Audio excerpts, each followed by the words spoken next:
നമ്മുടെ ഹൈന്ദവ വിശ്വാസങ്ങളും വാസ്തുശാസ്ത്രവും പ്രകാരം നമ്മുടെ വീടിനെ ദേവാലയത്തിന് തുല്യമായിട്ടാണ് കണക്കാക്കുന്നത്. അതുകൊണ്ട് തന്നെയാണ് പറയുന്നത്, നമ്മൾ അറിഞ്ഞോ അറിയാതെയോ ചെയ്യുന്ന ചെറിയ വാസ്തുദോഷങ്ങൾ പോലും നമ്മുടെ വീട്ടിലുള്ളവരുടെ ജീവിതത്തെ ബാധിക്കും എന്ന് പറയുന്നത്. ഇന്ന് പറയാൻ പോകുന്നത് അത്തരത്തിൽ നമ്മുടെ ജീവിതത്തെ ബാധിക്കുന്ന ഒരു വാസ്തുദോഷത്തെ പറ്റിയാണ്. കാര്യം മറ്റൊന്നുമല്ല, നമ്മളെല്ലാവരും വീട്ടിൽ ഉപയോഗിക്കുന്ന ഒരു നിത്യോപയോഗ സാധനമാണ് ചെരുപ്പ് എന്ന് പറയുന്നത്. എന്നാൽ വാസ്തുപ്രകാരം ഈ ചെരുപ്പിനെ നോക്കിക്കാണുന്ന സമയത്ത് ഈ ചെരുപ്പ് നമ്മുടെ വീടിന്റെ ചില ഭാഗങ്ങളിൽ വെക്കുന്നത് ദോഷമായിട്ടാണ് കണക്കാക്കുന്നത്. അതായത് ഞാൻ ഈ പറയാൻ പോകുന്ന സ്ഥലങ്ങളിൽ നിങ്ങൾ അറിഞ്ഞോ അറിയാതെയോ ചെരുപ്പ് വെക്കുന്നുണ്ട് എന്നുണ്ടെങ്കിൽ ഇന്ന് തന്നെ അത് അവിടുന്ന് എടുത്തു മാറ്റണം.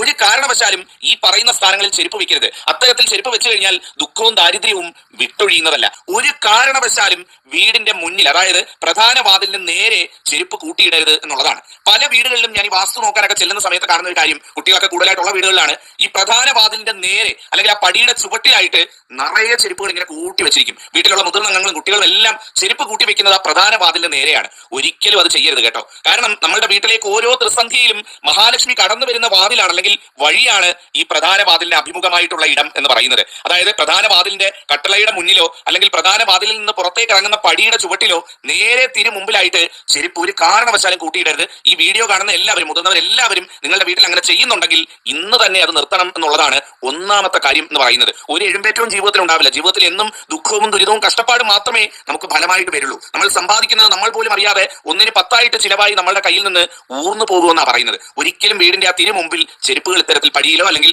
ആ വാതിലിന് നേരെയുള്ള സ്ഥലത്തോ വെക്കരുത് എന്നുള്ളതാണ് ഒന്നാമത്തെ കാര്യം മനസ്സിലാക്കേണ്ടത്. പ്രധാന വാതിൽ ഒഴിച്ചു വെക്കുന്നതിൽ തെറ്റില്ല. എവിടെയാണ് വെക്കേണ്ടതെന്നുള്ള സ്ഥാനവും ഞാൻ ഈ വീഡിയോയിൽ തന്നെ നിങ്ങൾക്ക് പറഞ്ഞു തരാം. ഒന്നാമത്തെ കാര്യം ഇത് മനസ്സിലാക്കുക. രണ്ടാമത്തെ കാര്യം എന്ന് പറയുന്നത്, നമ്മുടെ വീട്ടിൽ സ്റ്റെയർ ഉണ്ടാവുമല്ലോ, ആ സ്റ്റെയറിന്റെ അടിയിൽ പലരും ചെരുപ്പുകൾ കൂട്ടി വെക്കുന്നതായിട്ട്, പലരും എപ്പോഴും ഉപയോഗിക്കാത്ത ചെരുപ്പുകൾ അല്ലെങ്കിൽ വീട്ടിനുള്ളിൽ ഉപയോഗിക്കുന്ന ചെരുപ്പുകളൊക്കെ കൊണ്ടുപോയി കൂട്ടമായിട്ട് വെക്കുന്ന കണ്ടിട്ടുണ്ട്. ഒരിക്കലും ഇത് ചെയ്യരുത്. ഇരട്ടി ദോഷമായിട്ടുള്ള കാര്യമാണ്. സ്റ്റെയറിന്റെ അടിയിൽ നിങ്ങൾ ആരെങ്കിലും ചെരുപ്പ് ഇത്തരത്തിൽ വെക്കുന്നുണ്ട് എന്നുണ്ടെങ്കിൽ അതിൽ പല ഒരു വാസ്തുദോഷം വേറെ വന്നു ചേരാനില്ല എന്നുള്ളത് കൂടി കൃത്യമായിട്ട് മനസ്സിലാക്കുക.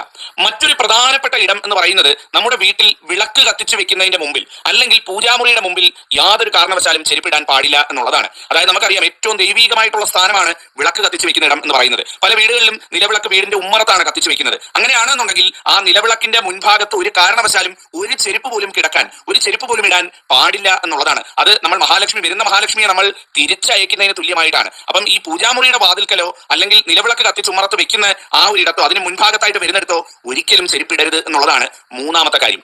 ഇനി നാലാമത്തതാണ് ഏറ്റവും പ്രധാനപ്പെട്ട കാര്യം എന്ന് പറയുന്നത്. അത് വീടിന്റെ വടക്ക് കിഴക്കേ മൂല അഥവാ ഈശാന കോണ് എന്ന് പറയുന്ന ഭാഗത്ത് ഒരു കാരണവശാലും പഴയതോ പുതിയതോ ഏതുമാകട്ടെ ഒരു ചെരുപ്പും വെക്കാൻ പാടില്ല. വീടിനകത്തായാലും വീടിന് പുറത്തായാലും. ഏതാണ് ഭാഗം? വടക്കും കിഴക്കും ചേരുന്ന മൂല, വടക്ക് കിഴക്കേ മൂല അഥവാ ഈശാന കോണ്, ഈശാന മൂല എന്നൊക്കെ പറയുന്ന ആ ഒരു മൂല. നമ്മുടെ വീട്ടിലേക്ക് വേണ്ട എല്ലാ ഊർജ്ജവും വരുന്ന ദിക്ക് എന്നാണ് ഈ ഈശാന കോണിനെ പറയുന്നത്. ഈശാന കോണ് എന്നതുകൊണ്ട് അർത്ഥമാക്കുന്നത് ഈശ്വരൻ വസിക്കുന്ന കോൺ അല്ലെങ്കിൽ ഈശ്വര സാന്നിധ്യമുള്ള കോണ് എന്നൊക്കെയാണ് പറയുന്നത്. ആ ഒരു ഈശാന കോണിൽ ഒരിക്കലും ചെരുപ്പ് വെക്കാനോ കൂട്ടിയിടാനോ വീടിനകത്തായാലും പുറത്തായാലും പാടില്ല എന്നുള്ളതാണ്. നിങ്ങൾ ആരെങ്കിലും വടക്ക് കിഴക്ക്, നിങ്ങളുടെ വീടിന്റെ വടക്ക് കിഴക്കേ മൂല കണക്കാക്കുക, അവിടെ ഇടുന്നുണ്ട് എന്നുണ്ടെങ്കിൽ ഇന്ന് തന്നെ അവിടുന്ന് മാറ്റുക എന്നുള്ളതാണ്.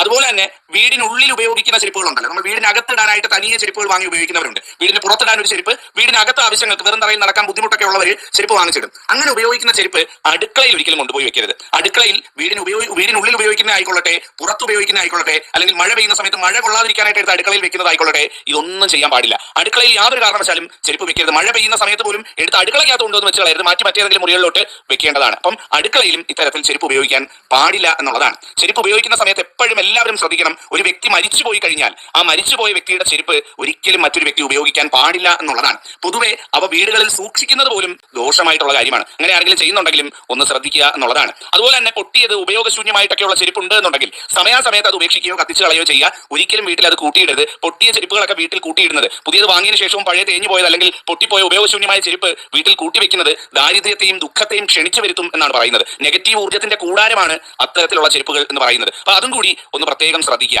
ഇനി ചെരുപ്പ് വെക്കാനായിട്ട് ഏറ്റവും നല്ല ദിശ ഏതാണെന്ന് ചോദിച്ചാൽ വീടിന്റെ ദർശനമായിട്ട് ബന്ധപ്പെടുത്തി വേണം അത് പറയാൻ. കാരണം ഓരോ വീടിന്റെയും ദർശനം ഓരോ ഭാഗത്തായിരിക്കും. അപ്പൊ അങ്ങനെയാണെന്നുണ്ടെങ്കിൽ വീടിന്റെ ദർശനം കണക്കാക്കിയാണ് എവിടെയാണ് ചെരുപ്പ് വെക്കേണ്ടത് എന്ന് പറയുന്നത്. ഉദാഹരണത്തിന് നിങ്ങളുടെ വീടിന്റെ ദർശനം കിഴക്കോട്ടാണ്. വീട് ആ വാതിലിന്റെ അല്ലെങ്കിൽ പടിയുടെ ഇടത് ഭാഗത്തേക്ക് മാറ്റി ചെരുപ്പ് വെക്കുന്നതായിരിക്കും ഏറ്റവും ഉത്തമം. വടക്കോട്ട് ദർശനമുള്ള വീടാണ്, വടക്കോട്ടാണ് വീടിന്റെ പ്രധാന വാതിൽ വരുന്നത് എന്നുണ്ടെങ്കിൽ ആ വാതിലിന്റെ അല്ലെങ്കിൽ ആ വീട്ടിലേക്ക് കയറുന്ന പടിയുടെ വലത് ഭാഗത്തേക്ക് മാറ്റി ചെരുപ്പ് വെക്കുന്നതായിരിക്കും ഏറ്റവും ഉത്തമം. ഇനി പടിഞ്ഞാറോട്ടുള്ള വീടാണെന്നുണ്ടെങ്കിൽ വാതിലിന്റെ ഇടത് ഭാഗത്തോട്ട് മാറ്റി ചെരുപ്പോ അല്ലെങ്കിൽ ചെരുപ്പ് വെക്കുന്ന സ്റ്റാൻഡോ വെച്ച് അവിടെ വെക്കുന്നതായിരിക്കും ഏറ്റവും ഉത്തമം. തെക്ക് ഭാഗത്തേക്കുള്ള വീടുകളുണ്ട്, തെക്കോട്ട് ദർശനമായിട്ട് വാതിൽ വരുന്ന തെക്കോട്ട് മുഖം തിരിഞ്ഞിരിക്കുന്ന വീടുകളാണെന്നുണ്ടെങ്കിൽ ആ വാതിലിന്റെ വലത് ഭാഗത്തായിട്ട് ഈ ചെരുപ്പ് വെക്കുന്നതായിരിക്കും ഏറ്റവും ഉത്തമം. വലത് ഭാഗത്തായിട്ട് ചെരുപ്പ് വെക്കാനുള്ള സ്റ്റാൻഡോ അല്ലെങ്കിൽ ചെരുപ്പ് വെക്കാനുള്ള ഇടം തയ്യാറാക്കി വെക്കുകയോ ഒക്കെ ചെയ്യുന്നതായിരിക്കും ഏറ്റവും ഉത്തമം. അപ്പൊ നിങ്ങളുടെ വീടിന്റെ ദർശനം ഞാൻ പറഞ്ഞ കണക്ക് എങ്ങോട്ടാണോ അതിന് പറഞ്ഞിരിക്കുന്ന സ്ഥാനത്ത് വെക്കുന്നതാണ് ഏറ്റവും ഉത്തമം. വീടിനുള്ളിൽ വെക്കുന്നവർ ഞാൻ നേരത്തെ പറഞ്ഞ പോലെ സ്റ്റെയറിന്റെ അടിയിൽ വെക്കരുത്, അടുക്കളയിൽ വെക്കരുത്, വടക്ക് കിഴക്കേ മൂലയ്ക്ക് വെക്കരുത്. ഈ 3 ഭാഗം ഒഴിച്ച് വീടിനുള്ളിൽ വെക്കുന്നതിൽ തെറ്റില്ല. അതുപോലെ തന്നെ പൂജാമുറി വിളക്ക് വെക്കുന്നിടത്തും ചെരുപ്പ് വെക്കാൻ പാടുള്ളതല്ല. ഇത് ഒഴിച്ച് നിങ്ങൾക്ക് വീടിനകത്ത് എവിടെ വേണമെങ്കിലും ചെരുപ്പ് വെക്കാവുന്നതാണ്. അപ്പൊ ഈ ഒരു കാര്യം ശ്രദ്ധിക്കുക. എപ്പോഴും വീടിന്റെ തെക്ക് ഭാഗത്ത് പടിഞ്ഞാറ് ഭാഗത്തൊക്കെ ചെരുപ്പ് വെക്കാൻ സൗകര്യമായിട്ടുണ്ട് എന്നുണ്ടെങ്കിൽ അതായിരിക്കും ഏറ്റവും നല്ലതും എന്ന് പറയുന്നത്. അപ്പൊ ഞാൻ ഈ പറഞ്ഞ പോലെ ഒരു സ്ഥാനം കണ്ടെത്തി സ്ഥിരമായിട്ട് കുട്ടികളെ ആയാലും അതൊക്കെ പറഞ്ഞ് മനസ്സിലാക്കി അത്തരത്തിൽ ചെരുപ്പ് വെക്കുന്നതാണ് ഏറ്റവും നല്ലത് എന്ന് പറയുന്നത്.